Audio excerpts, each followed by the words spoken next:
Hay naku, kaya mahal na mahal ko ang dalagang ito kasi laging nagpapakatotoo, hindi namamlastik at lalong-lalo sa lahat, hindi sinungaling kaya hindi siya magnanakaw. Ito po si Alwin Ignacio, The Diva That You Love. Kasama ko ang aking kumaring ultra maldita. Hi, this is Alex Ito Brosas. po ang Nakiti Show, ang tayo na Talakayan Showbiz Edition. So Mare, ano naman masasabi mo sa mga eksenang holding hands while walking na si Andrea Brillantes at ang kanyang ex-basketballistang manliligaw na kay Sam Fernandez? I beg to disagree doon sa opinion mo kanina. Oh, Sabi mo hindi sinungaling. oh, Kasi, when you're dating somebody, hindi ka makikipag-holding hands while walking. bakit? No, you don't do that. Bakit? Hindi. Ano ba dapat? It's, to me, it's not proper. So, ang tingin ko sa kanila, magjowa na sila, they are not just about ready to reveal it. Ah, Di so ba? pag nag-date, hindi agad pwedeng magawa ka ng kamay? Oo. Parang dumi-dumi ko naman Hindi. pala. Kasi that is, tawag dito, parang kay Kailin at kay di ba? O, lahat ng holding hands. O, hindi. Tapos walang inaamin, di ba? Parang, ganun din sila. Ah. Magjowa na yan, hindi lang inaamin. That is my interpretation, ha? Okay. Mm. Wala akong kasi sa akin naman, ang interpretation ko naman dyan, wala namang masama sa dalawang tao nagliligawan na maghawakan ng kamay. Ako Total, hindi. this is like the millennial times. So, holding hands is not, kung lalaki at lalaki nga, naghahawak ka na ng kamay ngayon eh. Babae at lalaki pa, di ba? At Magjowa ayaw- yun. Di ba? At hindi ko nilalagyan ng ibang kahulugan yung paghahawakan ng kamay ng dalawang lalaki. Ganon? Oo. Iisip ko lang progressive sila. Aray ko! I refuse to believe! My God! Lalo na coming from you. Oh, Diyos ko! The layers of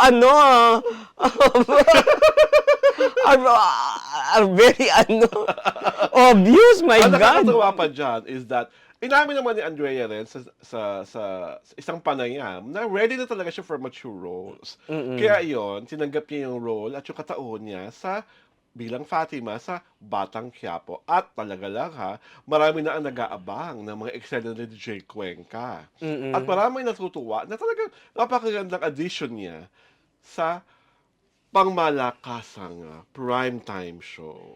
Ikaw ba, Mare, pagkatapos itong Batang Quiapo, ano pa kaya ang kayang gawin ni Andrea Brillantes as far as being ready na siya for mature roles?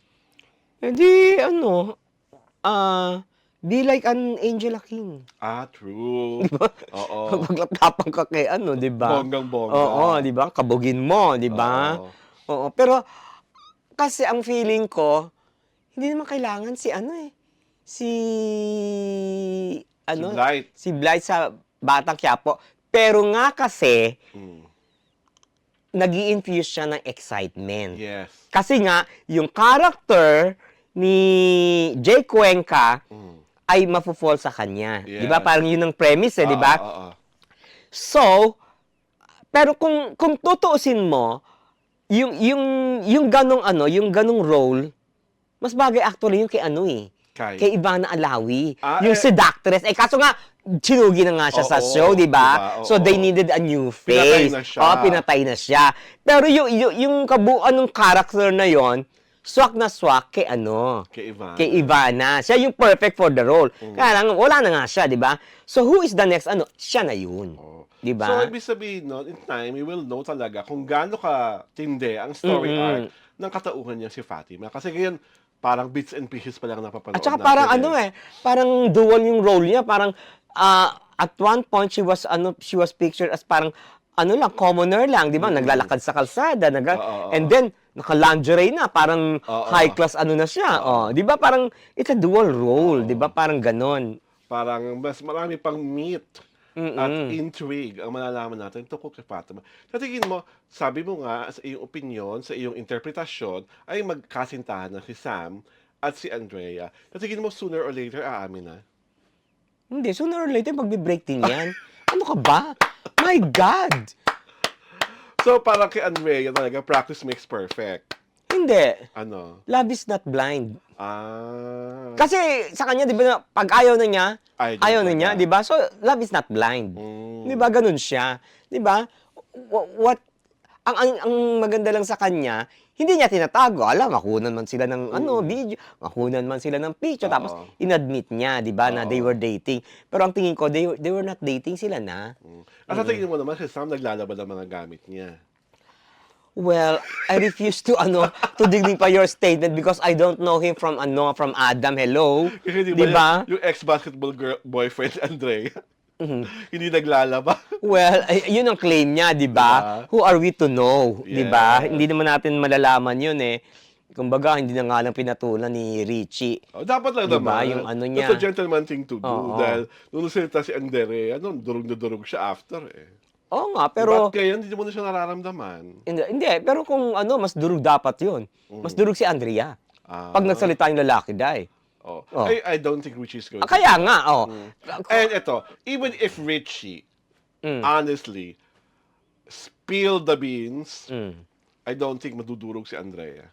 I Kasi think, people accept her for who she is. Hindi naman kasi siya manufacture ng network na dapat sweet, virginal, na dapat di ka ba makabasag pinggan, na dapat hindi ka humaharot sa this and that guy.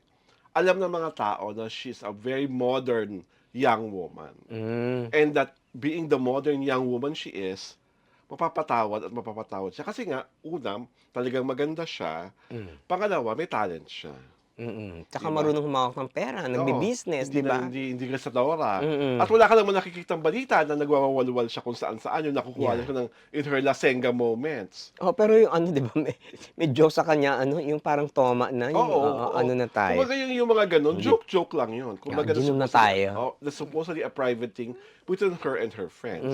And lahat naman ng mga batang 22 anyos, mapalalaki o mapababae, may mga happening on the side. Ang advantage kasi ni Andrea, mukha siyang bata. Yes. Tapos she speaks na parang bata. Oo. 'Di ba yung voice Super niya? baby talk. Oo, 'di ba yung mga ano niya? Kaya yung parang the innocence is still there, yes. 'di ba? Oo. Yun ang observation ko sa kanya. Kaya she gets away with anything and everything. Yes. 'Di ba ganun yun eh?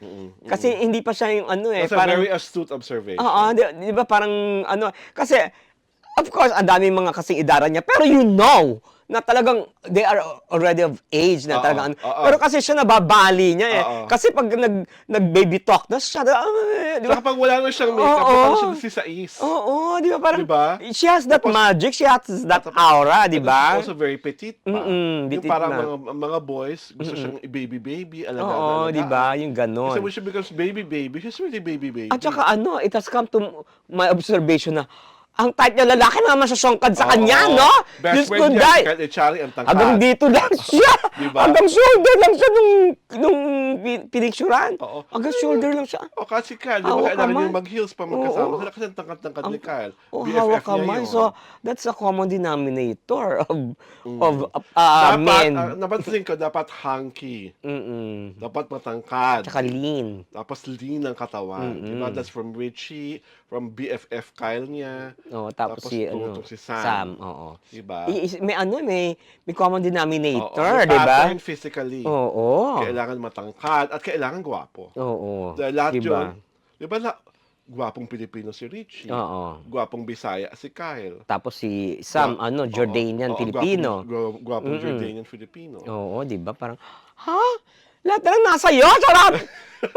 Nakakaloka ka, you're so blessed, Pag charot! pinanganak ka talagang the face of 2024, ganyan ka talaga kaganda. Ang tawag lang sa ginagawa ni Andre, kumikilos lamang siya ng ayon sa kanyang ganda. Ganon? That's something na hindi magagawa ng ibang mga young actresses now.